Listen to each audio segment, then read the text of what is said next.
Tired of constant heartburn due to GERD? We got you covered. Try simple home remedies alongside your medicines to help your GERD symptoms. Avoid food that may trigger reflux. These include spicy food, fatty food, and tomato-based food. Also, try to avoid coffee, tea, chocolate, and alcohol.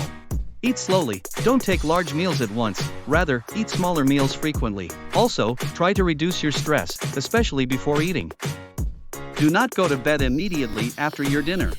Wait at least 2 to 3 hours after eating before lying down to sleep. If you feel sleepy, an inclined bed can be helpful.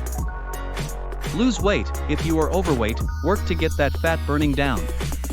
Excess abdominal fat is the biggest risk factor. Quit smoking, stop smoking cigarettes and tobacco-related products overall.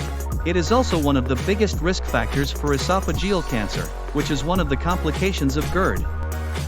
Aren't these tips easy to incorporate into your daily life? Don't wait and be in charge of your gut health.